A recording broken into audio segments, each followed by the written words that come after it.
বাইরে থেকে দেখলে মনে হবে জরাজীর্ণ একটি ফ্ল্যাট বাড়ি, কিন্তু ভেতরে আলিশান রাজমহল। শিবপুরে তৃণমূল নেতা দম্পতির গোপন কুঠুরির এবার হদিশ মিলেছে।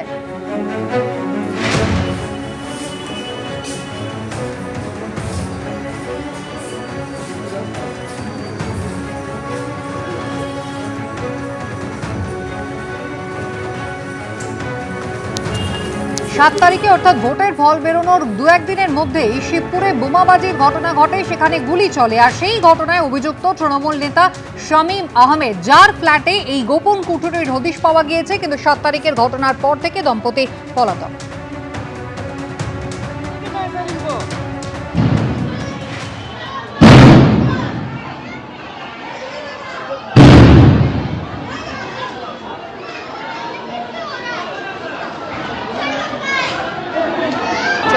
ভোটের ফল বেরিয়েছিল আর তারপরে 7 তারিখ শিবপুর অগ্নিগর্ভ হয়ে ওঠে, যেখানে একের পর এক বোমাবাজি এবং গুলি চলার ঘটনা ঘটে।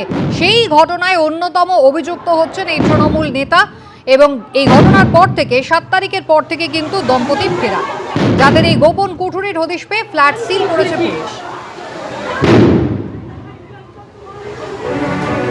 বৃহস্পতিবার শিবপুর এলাকার চওড়া বস্তিতে তৃণমূল কংগ্রেস এবং বিজেপি কর্মীদের মধ্যে সংঘর্ষের ঘটনায় উত্তপ্ত হয়ে ওঠে এবং সেখানে বোমাবাজি এবং বেশ কয়েক রাউন্ড গুলি চলে বলে অভিযোগ। এই ঘটনার যে মাস্টার মাইন্ড অর্থাৎ এলাকার তৃণমূল নেতা শামীম আহমেদ ওরফে বরের বিরুদ্ধে অভিযোগ ওঠে।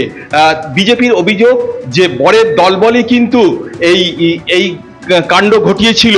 এবং যেটা জানা গেছে এই মুহূর্তে, যেটা জানা যাচ্ছে যে বরের স্ত্রী 2013 সাল থেকে 2018 সাল পর্যন্ত তৃণমূল পরিচালিত হাওড়া পুরসভা বোর্ডের তিনি কাউন্সিলর ছিলেন, শামীমা বানু।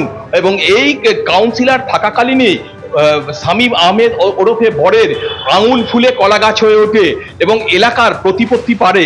এবং যেটা জানা যাচ্ছে যে এই যে গত ভোট পরবর্তী হিংসার যে তদন্তে নেবে শিবপুর থানার পুলিশ গতকালই বরের এই ফ্ল্যাটে তল্লাশি চালায় এবং এই তল্লাশি চালাতে গিয়ে দেখা যায় যে ফ্ল্যাটের 3 তলা থেকে মেঝে কাটা এবং সেখানে সিঁড়ি দিয়ে নিচে 2 তলায় যাওয়ার একটা রাস্তা করা হয়েছে। এবং সেখানে বিলাসবহুল ঘর, ডাইনিং রুম, বেডরুম এবং অত্যাধুনিক ইলেকট্রনিক গেজেট রয়েছে এবং সবটাই কিন্তু সিসিটিভির মাধ্যমে ভেতর থেকে সে নজরদারি চালাতো, এমনটাই জানা যাচ্ছে। এবং শুধু তাই নয়, এই এলাকাতে কার্যত যত রকম অপরাধমূলক কার্যকলাপ সেগুলো কিন্তু বড়ই নিয়ন্ত্রণ করতো বলে এলাকার মানুষের অভিযোগ। বিজেপির পক্ষ থেকে যেটা জানানো হচ্ছে, রামনবমীর মিছিলের সময় যে গন্ডগোল হয়েছিল তারও মাথা ছিল এই বরে। এবিপি আনন্দ, এগিয়ে থাকে, এগিয়ে রাখে।